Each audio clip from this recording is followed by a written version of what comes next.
বন্ধুসকল, আপুনি জানেনে আমাৰ জীৱনৰ বহুত মহত্বপূৰ্ণ কথাটো কি আছে বুলি ক'লে আমাৰ জীৱনৰ উদ্ধাৰটো। আমি এই উদ্ধাৰটো আমি ক'ত পাম আজি?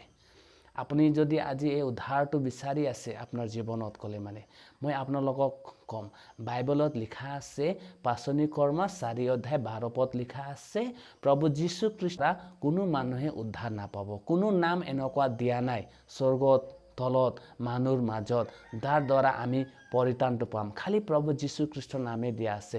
প্ৰভু যীশু খ্ৰীষ্টহে সত্য হয়, জীৱন হয় আৰু বাট হয়। তাৰ দ্বাৰাহে আপুনি আৰু মই আজি উদ্ধাৰটো পাম। তো আমি কি কৰিব লাগিব? আমি তাক বিশ্বাস কৰিব লাগিব। যদি আমি তাক আজি বিশ্বাস কৰিম তেনে নিশ্চয় আমি আজি আমাৰ জীৱনৰ উদ্ধাৰ পাম। আমি এই পৃথিৱীত এৰি গ'লেও আমাৰ এদিন আমি স্বৰ্গত থাকিম। যদি আপুনি আজি স্বৰ্গ যাবলৈ ইচ্ছা কৰি আছে ক'লে আপুনি প্ৰভু যীশু খ্ৰীষ্টকে বিশ্বাস কৰাটো বহুতে দৰকাৰী। ঈশ্বৰে আপোনালোকক আশীৰ্বাদ কৰক। আমেন।